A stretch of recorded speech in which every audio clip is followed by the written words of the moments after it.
예, 하나님의 말씀 에베소서 2장 11절부터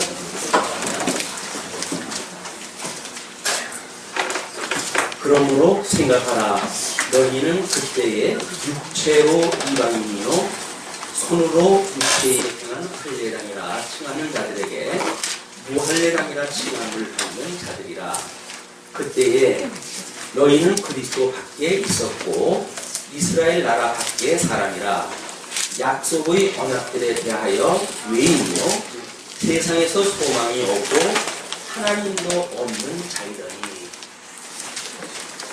자, 오늘 우리가 확인할 내용은 10절로 22절까지 하나님이 거하실 처소가 되어진다고 이렇게 이야기를 합니다.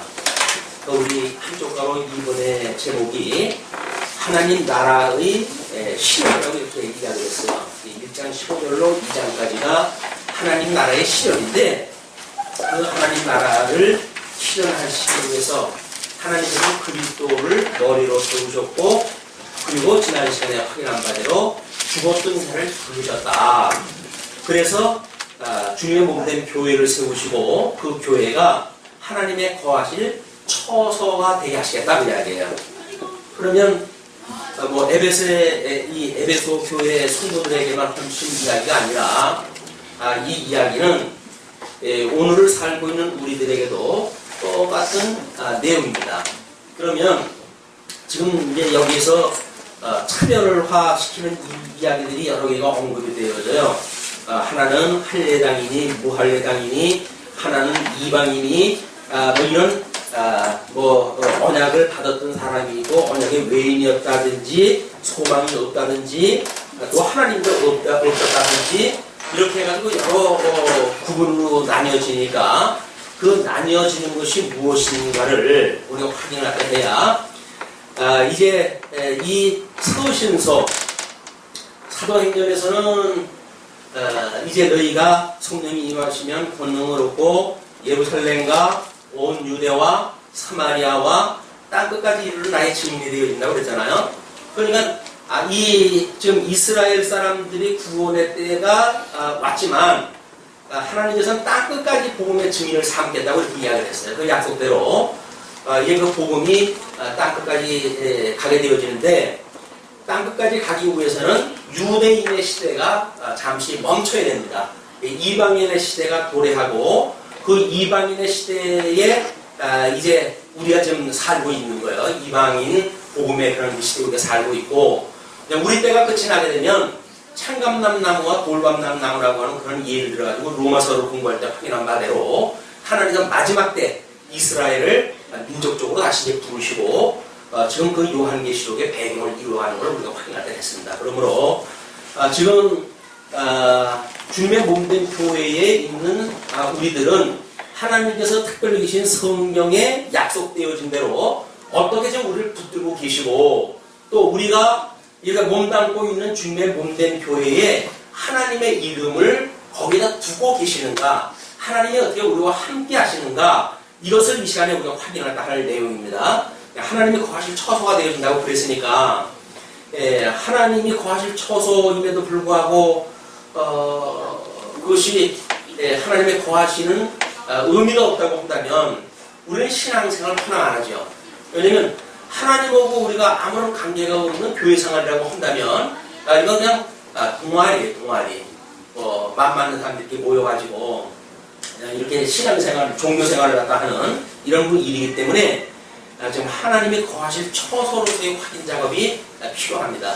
성경에서는 뭐라고 약속이 되어졌고, 약속되어진 대로 지금 천상에서 그리스도께서는 주님의 몸된 교회를 이런 진리 체계로 약속되어진 대로 주님의 몸된 교회에 친히 임하셔가지고 우리로 하여금 지어져가는 성전이 되게 하시는가, 이런 원리를 놓치게 되면 말로는 예수를 믿는데 우리들 인격적으로는 예수를 믿지 않는 일이 벌어집니다. 그래서 우리가 흔히 말씀은 좋은데 사람들을 보니까 사랑이 없어요 라고 이야기하는 그거는 한마디로 진리의 어떤 이론체계만 있고 그 이론체계대로 하나님께서 천상에서 하신다고 하는 그 역사가 우리 현실 역사에서 이루어진다고 믿는 사람들이 믿음의 열매를 맺고 살아가는 것이 이 성도들의 삶이거든요. 근데 주님이 천상에서 행하신 일이 믿어지지 않는다고 한다면 여전히 우리는 관념적인 그런 신사상을 가지고 있을 수밖에 없어요. 그래서 뭐 교조적으로 만들어 놓은 어떤 논리를 따라가지고 우리들의 삶하고는 아무 상관없는, 그래서 건조기 짝이 없는 이런 신앙생활을 하게 되어진다. 그러나 오늘 에베소 교회의 사도 바울이 지금 이렇게 복음의 진리를 가지고 핍박이 임하고 있고 이방인들의 어떤 그런 유대인들의 핍박이 있는 이런 교회에 대하여 사도 바울이 어떻게 위로하는지 그 내용을 우리가 확인하는 겁니다. 그러면 일단 우리 하나님께서 만사 만물을 작정하시고 예정을 하셨다고 이렇게 이야기를 했어요. 하나님이 하시는 일을 보게 되면 이 작정하시고 작정을 이루시고 그 다음에 예정을 하시고 예정을 이루시는 일이 하나님이 하시는 일이에요. 이 하나님이 이루신 것은 이미 천상에서 다 이루셨어요. 그래서 하나님의 뜻이 하늘에서 이룬 것처럼 이 땅에서도 이루어지다 라고 하는 그것이 지금 계시되어진 세계입니다. 우리가 몸담고 살아가는 이 세계인데 하나님께서 이거를 왜 가지고 아담을 부르셔가지고 하나님이 아담을 창조하시고 그리고 양대 언약을 주셨다고 그랬어요. 이 양대 언약이 복을 주시고 우리 생육하고 번성하라 땅에 충만하라 다스리라 라고 하는 나라의 3대 요소를 주셨기 때문에 복과 나라가 하나님이 주셨던 양대 언약이라는 거예요. 그러나 하나님께서 이제 이를 에덴 동산에다가 이끌어가지고 이제 들여고 하와를 만들어 주었고 그런 이제 이 하나님의 성과 아브라함에게는 가해라며 열매를 따먹지 마라. 그걸 따먹으면 죽는다. 라고 이야기를 했어요. 그러나 생명과는 먹어도 괜찮아. 라고 이야기를 했거든요. 그런데 유감스럽게도 아담의 선택은 물론 하와가 먼저 먹었지만 성과 알게 하는 가해라며 열매를 따먹으면 정령 죽으리라 라고 했던 그 말씀에 대하여 사단의 미혹을 받습니다. 그러니까 이 에덴 동산은 사단이 함께 있는 곳이에요. 사단이 함께 있는 곳. 그러니까 아담을 미혹할 수 있는 사단이 여기 에덴에 그냥 같이 있는 곳이에요. 그러나 이제 나중에 천년왕국이 이루게 되어지면 이 천년왕국에도 하나님의 무정행 속에다가 모든 이런 사단의 권세를 갖다 집어넣어놓고 택자와 불택자와 상관없이 여기서 살게 하시죠. 그리고 이제 백보다 심판에 의해 가지고 영원한 생명과 그 다음에 영원한 사망으로 해가지고 심판이 이루어져요. 이것이 둘째 사망이라고 이야기하는 것입니다. 육적으로 죽었던 사람들이 영적으로 마지막 심판을 받는 것이란 말이에요. 자, 그러면 에덴 동산에 있다가 불순종을 했기 때문에 지금 이 세상 속에다가 하나님께서 사단이 왕노릇하는 어둠의 권세가 왕노릇하는 곳에다가 사단을 아담, 하와, 사단을 내쫓았어요.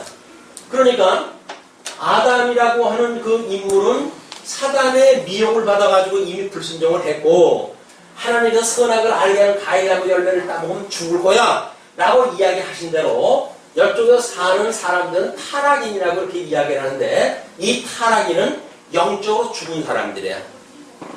죽은 거하고 없는 거하고 다릅니다. 영적으로 죽었다고 하는 그 이야기는 죽은 영을 가지고 살아가고 있다 그 얘기죠. 그거를 이제 뭐 다른 성경에서는 짐승과 같다, 이성 없는 짐승과 같다 이렇게 이야기해요. 그래서 하나님을 아는 영적 어떤 기능이 없는 사람은 짐승들과 다를 게 없습니다. 왜? 그냥 본능에 의해 살아가는 거니까. 그래서 과거에는 그나마도 뭐 윤리라든지 이런 걸 가지고 어느 정도 견제가 되어졌지만 이제는 이 어둠의 권세, 이 어둠의 권세가 엄청난 풍속으로 해가지고 사람들을 장악을 해와요. 이것이 바로 철학이라든지 일반 학문이라든지 하는 걸 통해서 하나님은 없고 여기서 만들어진 인간들은 너희들이 주인이라는 거야. 너희들이 여기서 왕노릇을 해야 된다는 거야. 그러니까 너희들이 스스로 높아져가지고 하나님과 같이 되어져 있다고 주장하는 것들이 이 사단이 미혹하고 있는 짐승 세계입니다. 이 짐승 세계는 너나 할 것 없이 그래서 정글의 법칙이 작동되는 곳이에요. 강한 자가 무조건 오고 약한 자를 취하게 되어주고 억누르고 이렇게 살아가는 곳이 사단의 권세가 살아가는 것이거든요. 그런데 에덴 동산은 내쫓겼던 모든 인간들을 하나님께서는 이렇게 이야기해요. 하나님 이 양변하는 주어는 예표적으로 보여줄 일이 있으니까 하나님께서 이제 많은 사람들이 이 불순종을 갖다 해가지고 하나님께서 전부 쓸어가지고 심판을 하시거든요. 거기서 노아의 세 식구만 구원을 갖다 시켜요. 노아의 세 아들, 8식구만 이제 구원을 하는데 그 노아의 세 아들이 셈과 야벳과 그 다음에 함이라고 하는 세 아들이에요. 그런데 하나님께서 이 셈의 자손 중에 아브라함이라고 하는 인물을 불러가지고 왜냐면 이 셈족은 이 아시아 쪽으로 해가지고 번성이 되어서 나갑니다. 야벳 쪽은 전 유럽 쪽으로 해가지고 번성이 되어서 나가고 함족은 아프리카를 중심으로 해가지고 민족들이 번성을 갖다 해나가요. 이건 전 지구적으로 해가지고 이 세 아들의 자손이 번성돼가니까 하나님께서 이런 거를 모형적으로 섭리하신 것이 아브라함을 불러가지고 이스라엘이라고 하는 나라를 통해가지고 하나님께서 여기서 주었던 이 나라에 대한 이게 실체적인 건데 이 나라에 대한 모형적인 국가를 통해가지고 이제 섭리를 해주시는 거예요. 그런데 이 모형적으로 하나님 앞에 말씀을 받았던 이스라엘 백성들이 예수님이 오실 때쯤 되어져가지고 어느 정도 되어지냐면 자기네들만이 선민이라는 거예요. 자기네들만의 선민이기 때문에 이 자기네들 민족 아닌 사람들은 다 이쪽에 있는 사람들하고 똑같이 시험을 다 해버리는 거예요. 그런데 우리 예수님이 오셔가지고 이 죽었던 우리를 불러내셨잖아요. 우리가 구원을 해주셨어요. 우리 주님께서 대속의 우리를 불러내가지고 이미 여기서 버리기로 예정되어진 자들은 여기서 영원 무궁이 그냥 잘 먹고 잘 살게 만들어 주시고 여기서 복을 주식으로 예정되어졌다는 자들만 특별히 불러내십니다. 그게 복 있는 자예요. 물론 마태복음에서 이야기하는 복 있는 자는 예수 그리스도가 복의 근원 되시니까 이분이 복 있는 분이죠. 근데 우리는 이분하고 지금 이 구원이라고 하는 예수 그리스도의 사역을 통해 가지고 예수님과 한 몸이 되었단 말이에요. 예수님과 한 몸이 되어졌다고 하는 그거를 우리가 뭐 영생을 얻었다고 이야기를 하고 구원을 받았다고 이야기를 하고 또 예수 그리스도의 뭐 인침을 받았다고 하는 표현이 있고 여러 가지 표현이 되어진단 말이에요. 그러면 예수를 믿는 사람들이 누리는 심령 상태를 뭐라고 이야기할까요? 복 있는 자가 가지고 있는 심령 상태 뭘까요? 이걸 누리는 거겠죠. 이거는 즐겁고 기쁜 곳이라고 하는 거는 행복을 누리는 자들이 사는 곳이다 그 이야기예요. 그렇죠? 그러니까 우리가 이 행복을 누린다고 한다면 주님께서 주님의 몸된 이 교회를 통해 가지고 이 하나님의 나라를 이 교회라고 하는 형식을 통해 가지고 우리가 계시가 해주니까 여기에서 우리가 이 교회 생활에서 우리 하나님께서 어떻게 하나님이 우리와 함께 하시는지에 대한 것을 확인하는 것이 오늘 우리들이 확인하는 그 내용이란 말이에요. 과거에 이 이스라엘 백성들한테는 하나님께서 하나님의 그 이름이 여호와라고 했어요. 하나님의 이름은 여호와예요. 그 여호와는 만사와 만물을 언약대로 이루시는 분이라고 하는 내용이었었고 이거를 기억하게 하시고 해서 모형적으로 성전을 짓게 하고 그리고 여기에다가 법궤를 두고 이 법궤에다 하나님의 십계명 판을 갖다 두어가지고 하나님의 이름을 두었다 이렇게 이야기를 합니다. 이스라엘 백성들이 하나님이 우리와 함께 하신다고 하는 그 이야기는 적어도 최소한도 1년에 3차례 성전 제사를 통해 가지고 이렇게 나아갈 때 여기서 바깥에서 안뜰로 해가지고 바로 이 대제사장이 이쪽 그 시온소에 들어가가지고 모든 사람들의 백성들의 죄를 사했다고 하는 응답을 받고 나올 때까지 백성들이 그렇게 했을 때 이 구속을 깨달았단 말이에요. 그러나 이때는 이제 그 제사를 드렸다고 하는 그것이 제사의 3대 요소가 뭐라고 그랬죠? 제물이 있어야 되고 제단이 있어야 되고 그 다음에 제사장이 있어야 된다고 그러지 않았어요? 이때는 제물이 양이, 소미 이런 걸 가지고 제물을 잡았어요. 제단은 성전이라고 하는 걸 가지고 제단을 삼았어요. 제사장은 그때 있었던 제사장들의 유대의 그런 사람, 이 유대 민족들의 레위지파에서 만들어가지고 하나님께서 지목한 제사장들이 제사장 역할을 했단 말이에요. 그런데 우리 예수님께서 이 땅에 오셔가지고 이 모형적인 거에 대하여 실체적으로 우리 이 아담에게 했던 언약을 이루시기 위해서 실체적으로 했던 것이 뭡니까? 우리 어린 양, 우리 예수님이 6월절 어린 양으로 돌아가셨어요. 그리고 성전을 헐라 내가 사흘 만에 그걸 세우겠다 해가지고 예수 그리스도의 부활, 예수 그리스도의 죽으심, 예수 그리스도의 부활로 성전을 당신의 하나님께서 이름을 두신 그 성전이라고 하는 성전을 예수 그리스도의 부활로 증명을 하다 했어요. 자, 이 제사장은 예수 그리스도께서 승천을 하심으로 이때는 제사장들이 1년에 한 차례 이 지성소에 들어가는 걸로 해가지고 이 대제사장들이 모든 속죄 사역을 했단 말이에요. 그러나 이 모형적인 것이 아니라 실체적인 예수 그리스도의 구속 사역은 바로 지상으로 오셨던 예수님이 승천을 갖다 해서 하나님께로 올라가는 그 일로 인해 가지고 승천이 끝나셨어요. 그러니까 구약적으로 이렇게 보여주는 것을 가지고 있던 이스라엘 백성들이 실체적으로 예수 그리스도의 죽으심과 부활과 승천이라고 하는 실체적인 구속사역이 끝났음에도 불구하고 이쪽에 살고 있는 모형적인 이스라엘 그 백성들은 자기네들만 선민이라고 여겼던 거예요.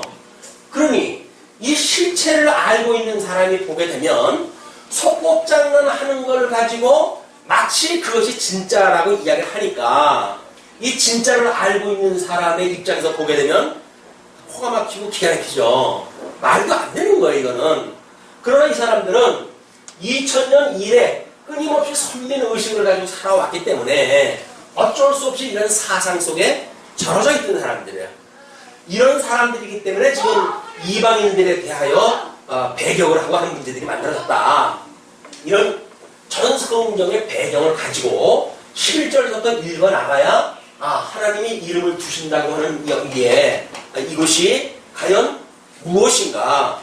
구약 사람들이 겨우 성전을 놓고 여기에 하나님의 이름을 주셨다고 하는데 우리는 하나님께서 예수 그리스도를 주님의 몸된 교회의 머리를 갖다 삼으시고 예수 그리스도가 바로 하나님의 이분은 영광의 이 본체라고 그러지 않았어요? 이분이 영광의 광채로 오셨단 말이에요. 영광의 광채로. 근데 우리는 너희들이 하나님을 보여달라고 제자들이 그러니까 어떻게 너희들이 나를 보았는데 또 하나님을 보여달라고 그러냐. 나를 본 것이 곧 하나님을 보았다 이렇게 이야기를 하잖아요. 근데 오늘 임마누엘에 계신 예수 그리스도와 우리와 함께 한다고 하는 그것이 하나님의 나라가 주님의 몸된 교회에 지금 쓰고 있다는 거예요. 그러나 우리 예수 그리스도 승천에 계시고 그가 성령을 보내주셔가지고 해가고 계신 거 아니에요? 모든 그 인식 세계를 갖다가 이 복음을 깨닫게 하시고 주님의 몸된 교회를 세우게 하시고 복음의 증인을 삼게 하시고 하는 것이 성령의 역사로 되어진단 말이야. 그게 소위 말씀의 운동이라는 이야기입니다. 그 성령께서 이걸 다 해가시니까 성령이 우리들에게 이렇게 말씀을 기억나게 하시고 주일날 이렇게 회집하게 하시고 그리고 주님의 몸된 교회를 통해서 예수 그리스도를 우리가 기억하게 하고 이분을 보내주셨던 하나님을 우리가 경외할 수 있도록 되어지는 모든 신앙생활을 통해 가지고 우리는 하나님이 여기에다 당신의 처소를 가지고 세워주셨구나 라고 하는 걸 믿는단 말이에요. 그게 믿어지는 거예요. 우리가 그렇게 하기 때문에 하나님의 나라가 여기에 세워지는 것이 아니라 하나님께 세워주신다고 하는 사실을 우리는 믿음으로 고백을 한다. 그 이야기예요. 주님께서 죽었던 나를 살리셔가지고 이렇게 주님의 이 구속되어진 성도로 삼으셨군요. 이것이 믿어지듯이 아직도 중생이로 살아가는 우리들은 어떻게 되어져 있어요? 영은 우리가 중생이 되어졌지만 우리의 육은 아직도 사망의 권세 아래 우리가 연약하기 때문에 종로로 탈 수밖에 없는 자리에 있단 말이에요. 그러면 주님의 이 가시적인 교회, 전투교회, 지상교회라고 표현하는 이 교회는 바로 육이 있는 교회라고 하는 것이 전제되지 않으면 안 되는 거예요. 그런데 우리가 이제 뭐 영지주의라든가 어떤 이론지향적인 이런 사람들의 관념적인 그런 기독교 사상을 가지고 있는 사람들을 보게 되면 우리가 구원을 받았다. 그러므로 이제 우리는 어떠한 죄도 다시는 더 질 수가 없다. 라고 말하는 사람들이 뭐 여러 가지 이단 종사도 나오고 그러는 겁니다. 또 우리 여기서 이 예정을 갖다 이야기를 했잖아요. 지금 이제 이 신학계에서 제일 염려하는 것이 뭐냐면 이 예정을 잘못 말했기 때문에 장로교에서는 이 육으로부터 말미암는 열매가 이게 없다는 거예요. 예정되는데 뭐 만약에 우리가 예정을 믿는다고 한다면 예정이라고 하는 것이 우리를 부르시는 부르심까지만 예정이 되어져 있는 걸까요? 아니면 의롭다고 칭하고 하나님의 아들이라고 양잘 삼는 데까지일까요? 아니면 거룩하게 되어져가지고 끝까지 우리를 붙들어 주시는 데까지일까요? 영화에 이르는 전 구원의 역사가 이 예정론에 있는 걸까요? 예정론을 잘못 오해를 하게 되면 이 구원 그리고 그 이후라고 우리가 이렇게 이제 보통 신학에서 설명하다 하거든요. 왜? 믿음으로 구원을 받았단 말이에요. 그럼 그 이후는 어떻게 할 거냐? 라고 하는 것이 늘 고민인 거예요. 이거 잘못되어져 있는 예정론에 의해 가지고 우리가 구원을 받았다고 그러니까 구원받은 이후에 사람들은 그럼 어떻게 살란 말이냐? 그런데 뭐 종교개혁이 일어난 지 500년이 훨씬 지났는데도 불구하고 종교개혁의 3대 원리가 뭐라 그러죠? 네, 믿음으로 구원을 받는다는 거예요. 너무나 감격이었어요. 그 로마 교회 당시에 수없는 그런 박해 가운데 공로를 갖다가 주장하지 않으면 구원이 없다고 하는 이런 어려움 가운데 있던 사람들이 구원을 감격을 맛봤어요. 그리고 뭐 이 교황주의 이런 사람들의 모든 권위가 있었는데 그 권위가 아니다. 오직 하나님의 말씀에 이 성경만이 권위가 있다라고 이야기를 했단 말이에요. 자, 성경의 권위가 있고 그리고 이 구원이라고 하는 믿음의 원리는 믿음으로 구원을 받는다고 그랬으니까 성도들이 너무나 좋은 거예요. 이제 수고하고 무거운 짐자들아 다 내게로 오라 내가 너를 쉬게 하리라. 얼마나 좋아요. 그래가지고 500년 세월이 그냥 훅 지나갔어요. 또 하나가 뭐가 있었죠? 최대로 주어진 것이 왕같은 제사장이라고 그랬거든요. 그런데 이 잘못되어져 있는 교리를 우리가 이해하는 바람에 교리가 잘못되어진 것이 아니에요. 교리를 인식하는 우리 인식세계에 이 문제가 있는 거거든요. 그것이 문제가 생기니까 왕같은 제사장이라고 하는 우리들의 이 하나님이 우리들을 이 안에 임재하시게 되면 지어져가는 성전으로 우리가 살아가는 왕같은 제사장으로 살아간다고 하는 이 삶에 대한 것들이 다 없어져 버린 거예요. 종교개혁은 지금도 그래서 왕같은 제사장이라고 하는 이 영역이 계속 돼야 되는 거예요. 성경의 권위 당연히 주장돼야 됩니다. 믿음으로 구원받는 거 마땅히 주장돼야 돼요. 왜? 하나님께서 이 선물로 주신 거니까. 근데 선물로 주시는 것이 요 구원뿐만 아니라 그 이후에 왕같은 제사장으로 살아가는 모든 삶이 믿음으로 사는 거란 말이에요. 오직 의인은 믿음으로 산다잖아요. 그러니까 주님께서 천상에서 지금 주님의 몸된 교회를 여전히 복음서에서 언약한 대로 이루어간다고 하는 사실이 믿어지지 않으면 우리는 나존대로 살아갈 수밖에 없어요. 그러나 주님께서 복음서에서 언약한 대로 주님의 몸된 교회를 끝까지 견인하신다고 하시면 믿어지게 되면 우리는 거기에서 우리들의 어떤 불이익이 있다 할지라도 우리 주님과 붙들고 계시다고 하는 그 믿음 때문에 우리는 왕같은 제사장의 사명을 감당할 수 있게 되어 있단 말이에요. 종교개혁 500년 이후 천년시대를 놓고 본다고 한다면 나머지 500년을 우리들이 그거를 이제 구축을 갖다 해가야 될 때가 아닌가 이렇게 생각이 듭니다. 너무 미천한지 몰라요. 그러나 우리들에게 왕같은 제사장의 삶은 믿음으로 맺어지는 열매들이에요. 하나님의 의로, 이 하나님의 의로 우리로 하여금 그 의가 발현되어지는 삶이에요. 말씀의 운동력을 통해가지고 죽었던 우리를 불러내가지고 세상이 감당할 수 없는 믿음의 행위를 하나님의 해가게 하신단 말이에요. 이 놀라운 은혜의 감동 아닙니까 이게?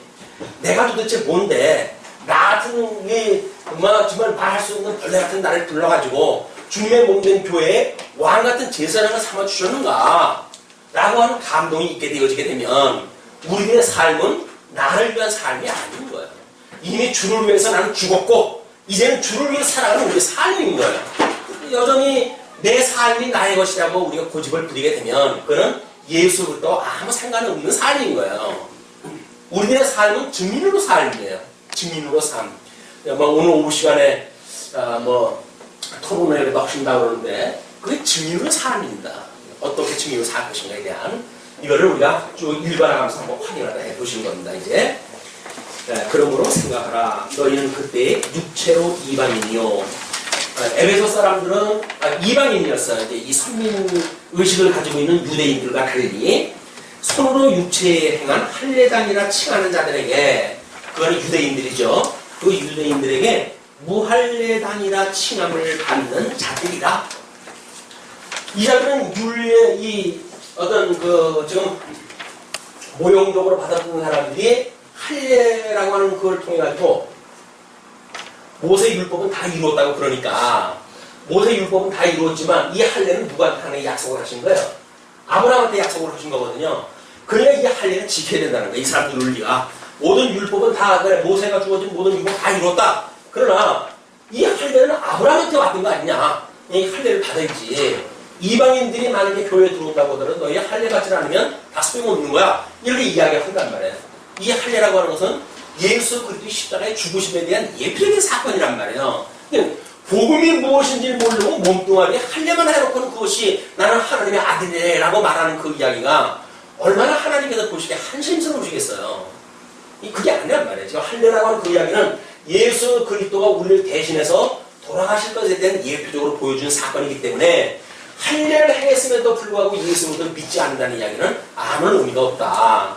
근데 자기네들이 할례를 했기 때문에 이방인들 출신 여기서 이 세족에서 이들을 불러냈지만 당분간 우리 1차 전도 여행, 2차 전도 여행이 끝나고 3차 전도 여행이 시작될 때 본격적으로 이게 이방 지역으로 복음이 증거되어지거든요.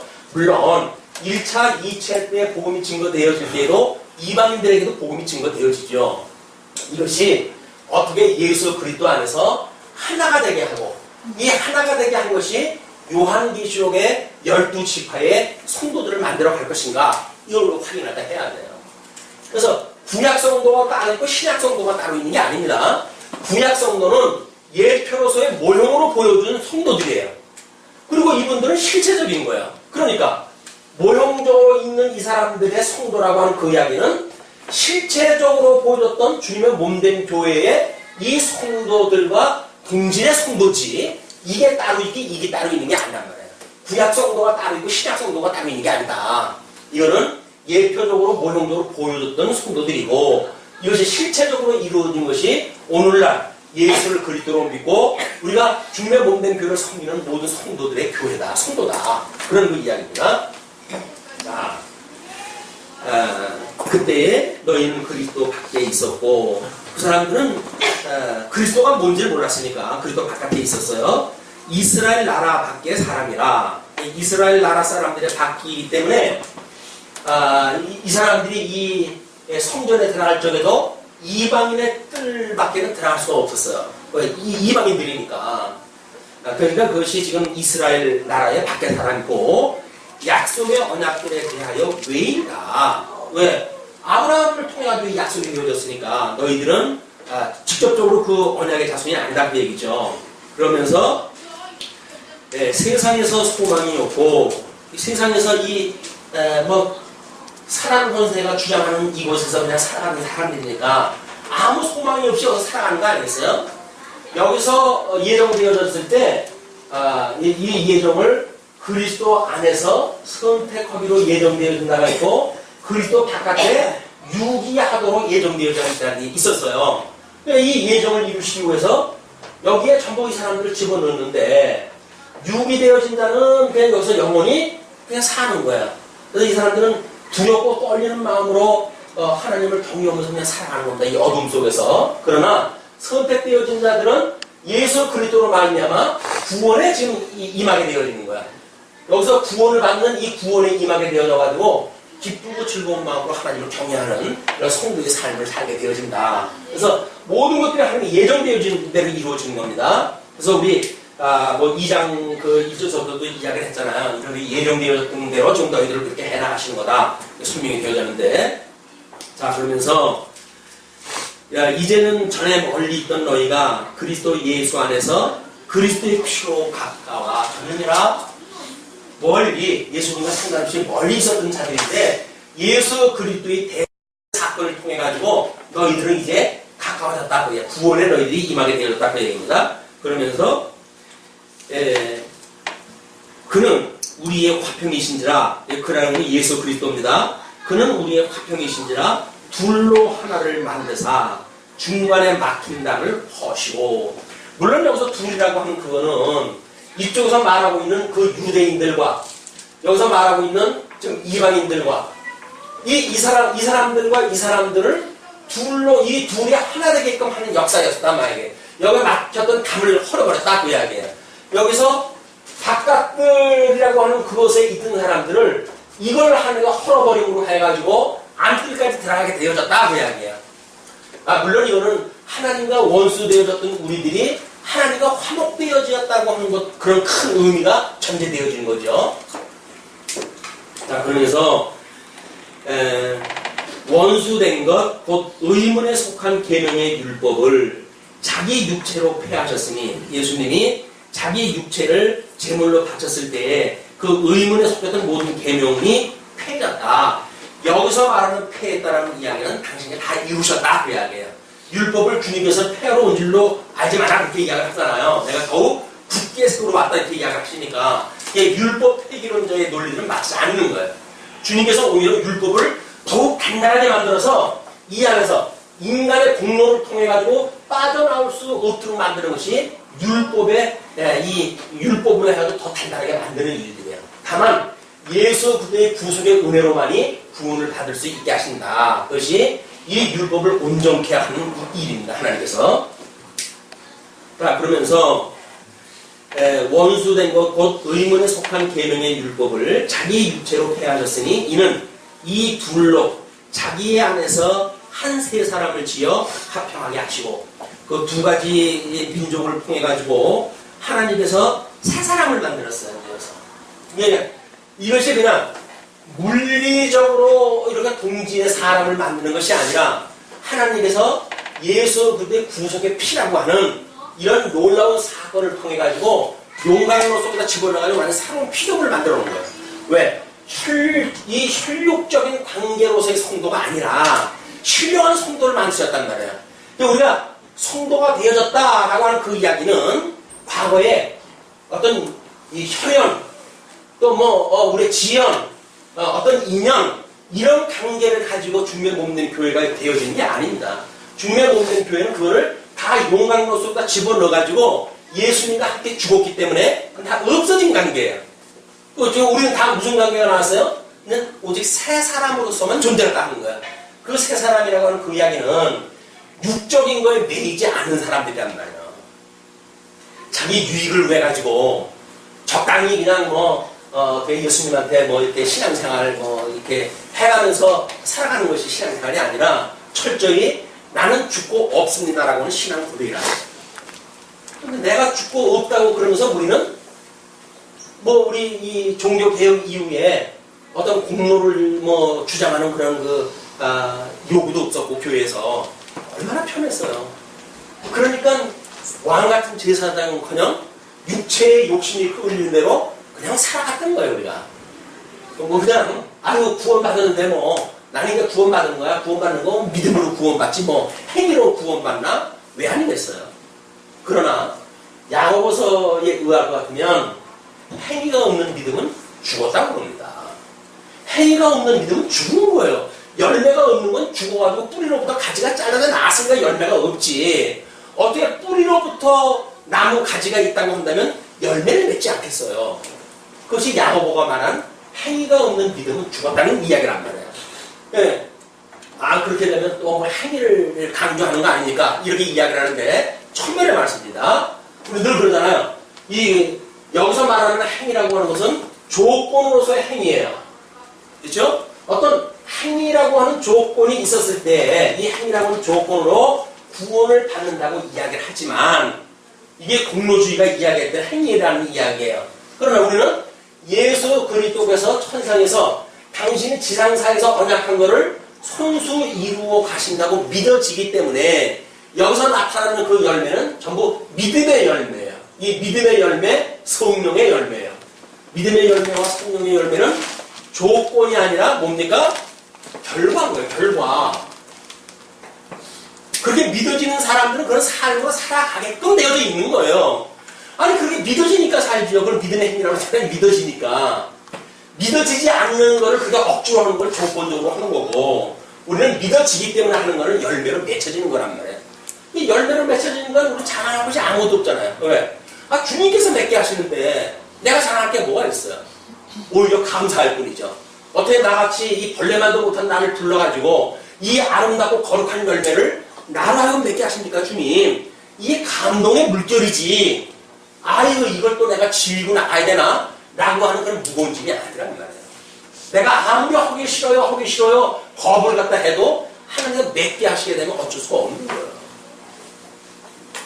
어떻게 한다고요? 집어넣는 거예요. 자꾸 집어넣어요. 예, 먼저 번에 고발됐다 그랬잖아요. 이쪽으로 이성을 갖다 했는데 아직 연락이 안 오네요. 이명수 자님이 어떤 텔레비전을 봤더니 요즘 그런 것들이 많대요. 예, 고소를 갖다 해가지고 합의가 나자. 그리고 합의를 보게 되면 그냥 뭐 합의 보는 걸로 해서 시민들이 끝낼 수도 있고 아니면 고소를 계속할 수도 있는 문제라네 법적으로. 그런데 거기서 만약에 아유 목사님이 그래도 잘 대응을 해가지고 나는 그냥 재판 받겠다고 하신 거지 잘한 거라고.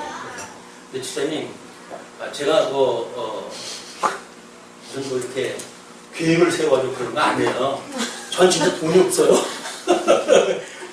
그러니까 하나님께서 돈 없게 해가지고 합의 볼 수 없는 이 사건을 우리 밀고 나가시는 거예요. 아니 범이 났죠. 200만 원을 내라는데 내가. 근데 만약에 내가 뭐 잘 나가는 교회 목사라고 칩니다. 200만 원 교회에서 그거 안 내주겠어요? 목사 그 카페 운영하다가 뭐 고발됐다고 그러는데 당신이 했으니까 당신이 끌려나가거나 말거나 뭐 당신이 하시오. 이렇게 하지는 않을 거란 말이에요. 그렇지 않겠어요? 근데 이게 얼마나 내가 그분들한테 그랬어요. 얼마나 목사가 부실하면 그래 카페를 직접 운영을 하다 하고 그나마 깨달았던 말씀을 전한다고 해가지고 그런 일을 하다 하겠어. 잘 나간다는 사람들은 교회 성도들을 뭐 가려기도 힘들지. 그 사람들을 바빠가지고 여 카페에 글 쓰는 사람들은 한마디로 전부 헐일 없는 사람들이요. 할 일이 없어가지고 일을 할 수밖에 없는 사람들이라고. 거기다가 무슨 200만 원 갖다 내라고 그러냐고. 낼 돈이 없어가지고 합의 못 받고 합의 못 보니까 이건 뭐 고소를 갖다 해봤자 나올 게 아무것도 없잖아요. 주의 이름으로 고발했다가 뭐 하나님께서 밑보이게 되면 뭐 하나님께서 진압 두들겨 패물과 뭐 들이댈 게 아무것도 없잖아요. 그래서 고발을 뭐 취하갔다 했는지 아니면 장난을 치다가 말하는지 자기는 연락이 없어요. 염려하지 마세요. 끝난 것 같아요. 예, 성도들이 맺는 그 열매, 이거는 하나님께서 할 수 없이 맺게 하세요. 내가 뭐 어떤 그런 지혜를 가지고 뭐 계획을 가지고 이렇게 해나가는 것이 아니라 하나님께서 그렇게 할 수밖에 없도록 우리를 섭리하게 해가신다. 아니 제가 잘 나간다고 칩시오. 그러면 여기서 이러고 있지 않을 것 같아요. 제가 아무리 봐도 뭔 짓을 해도 그렇지. 그러니까 하나님가 얼마나 잘 아시겠어요. 저는 내버려뒀다가는 큰일 낼 놈이다. 찍어 눌러놔가지고 아무것도 못하게 만들어놔야 이게 내 앞에도 충성이 뭐니 해가지고 골방에서 용부리도 하고 있지. 잘났다고 해보십시오. 나 올라가는지 어떻게 하겠어요. 하나님은 저보다 저 잘 아시기 때문에 꼼짝 달싹 못하게끔 이 골방에다 집어넣어놓고 성령이나 연구하거라 이렇게 하시는 거예요. 제가 뭐 성령 충만해가지고 성령 연구하는 건 나는 여기에 목숨을 걸었어요. 뭐 이런 사명감만 가지고 한 것도 아니에요. 어쩔 수가 없어요. 뭘 다른 게 할 게 없어요. 어떻게 하면 좋아요. 하나님가 억지로 맺게 하시는 이 열매에 대해서 어떻게 합니까? 도저히 잘할 게 없어요. 자,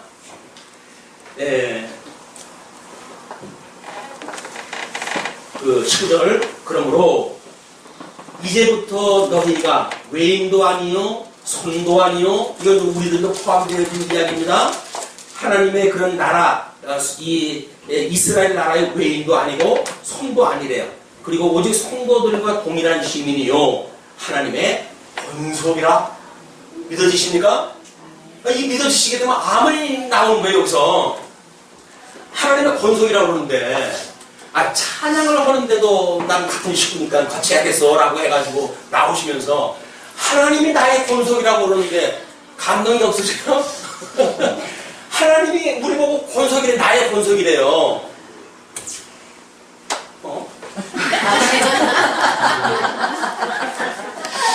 아멘.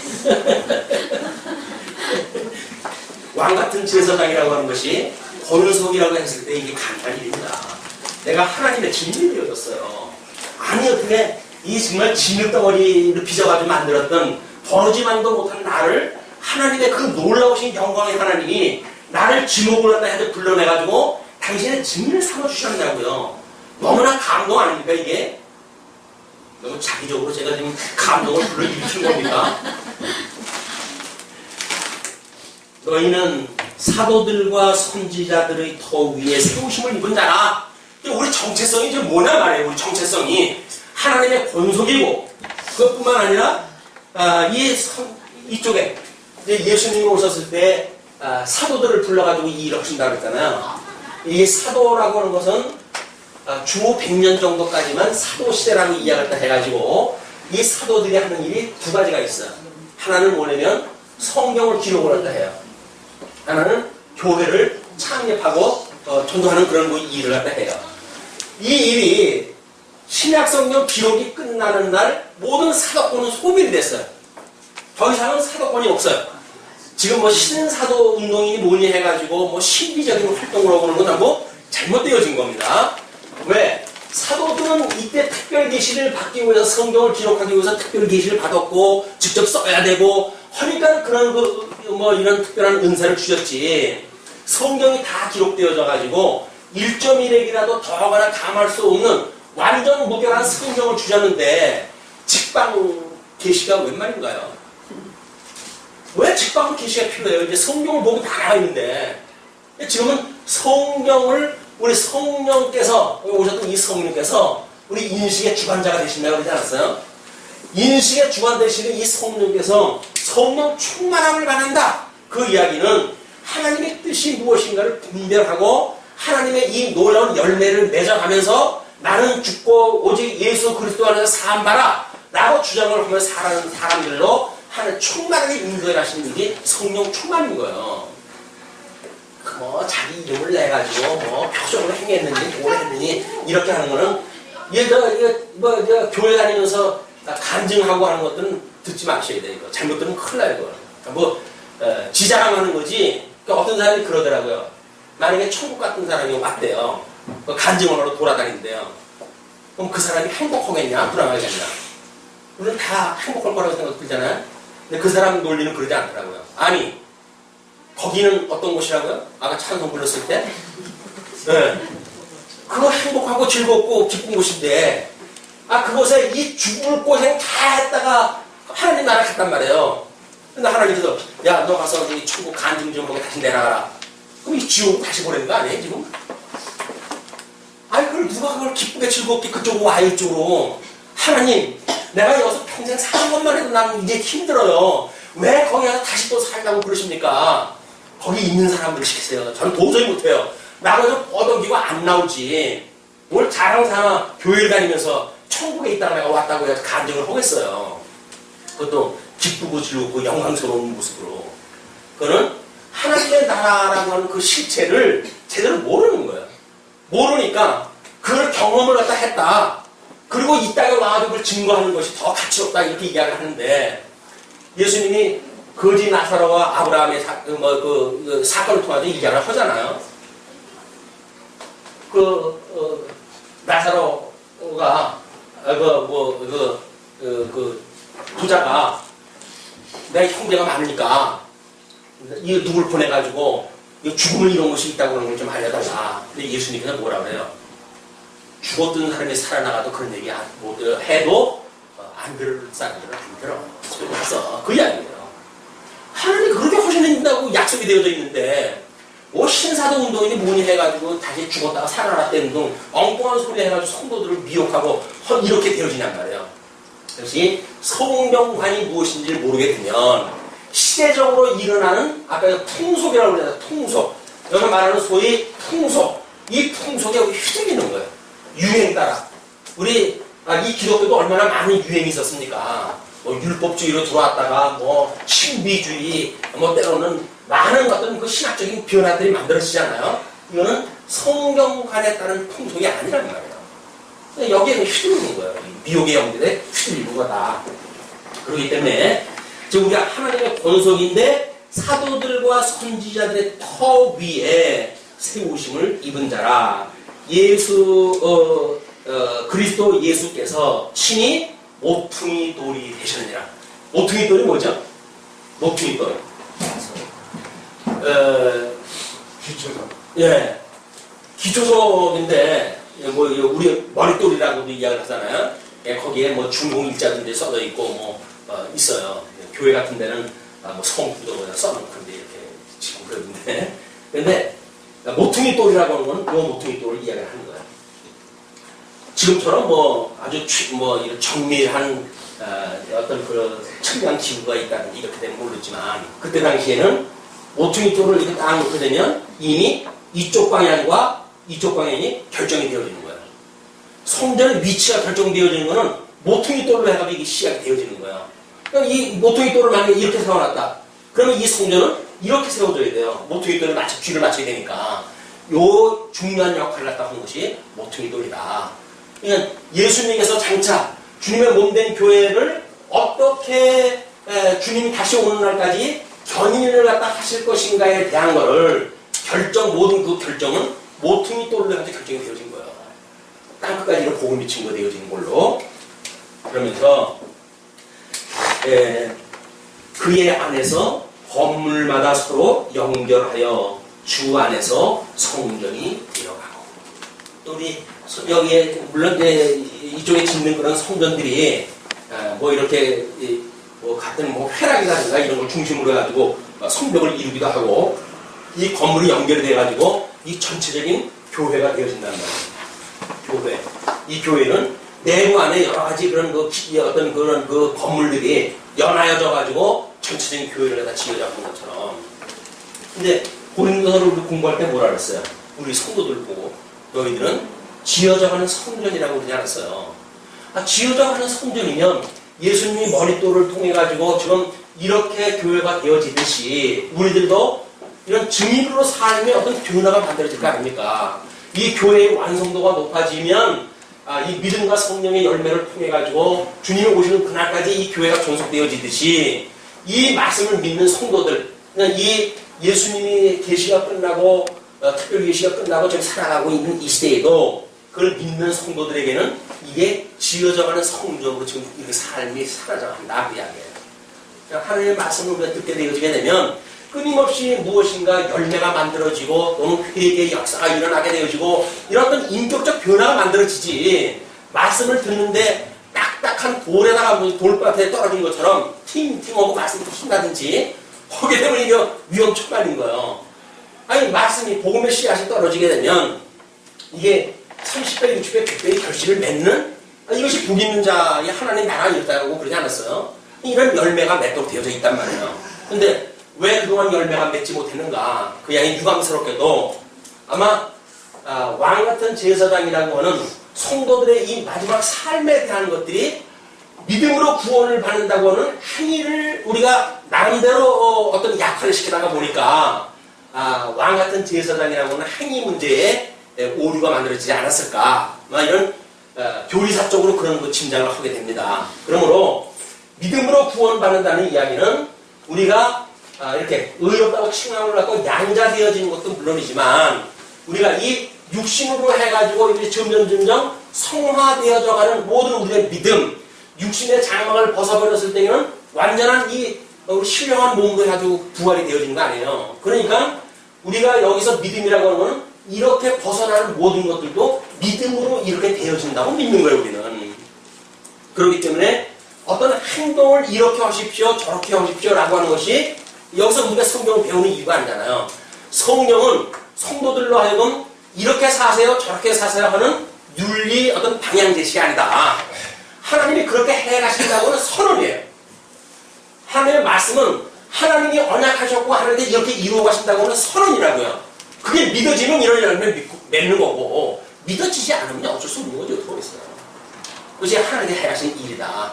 곧 심판의 역사고 믿으면 우리가 영적으로 해서 구원을 받았듯이 우리의 육신도 하나님께서 온전히 거룩하게 이렇게 만들어 가신다라고 믿어지게 되면 그런 삶을 살게 되었다고 얘기죠. 그러면서 너희도 성령 안에서 하나님의 거하실 처소가 되기 위하여 예수 안에서 함께 지어져 갑니다. 이 말씀을 듣는 모든 성도님들이 지어져가는 성전이 되어지고 그 성전 건물들이 모여가지고 아름다운 주님의 몸된 교회의 성전이 되어지는 이런 그 역사가 아마 우리 말씀운동 서울교회를 통해서 출발을 하고 그리고 이런 믿음의 단계를 함께 고백하는 모든 교회에 확장되어질 거라고 보여집니다. 지금도 끊임없이 성도들의 어떤 삶을 움직여가지고 교회 부흥이나 전도 사역이나 이런 것들을 만들어가려고 하는 그거는 성경에서 말하고자 하는 그 근본 취지가 아니에요. 성경에서는 성도들 보고 이래라 저래라 하는 그런 것이 아니라 내가 그렇게 해가겠다는 거예요. 성경은 그래서 하나님의 이야기입니다. 성경은 하나님의 이야기, 인간의 이야기가 아닌 거예요. 물론 이 인간들의 역사 섭리를 통해 가지고 해가시죠. 그러나 그거는 하나님의 말씀을 해가시기 위한 방법이지. 인간들의 어떤 노력이나 공로나 이런 걸 통해 가지고 되어져 가는 것이 아니다. 하나님의 몸된 교회가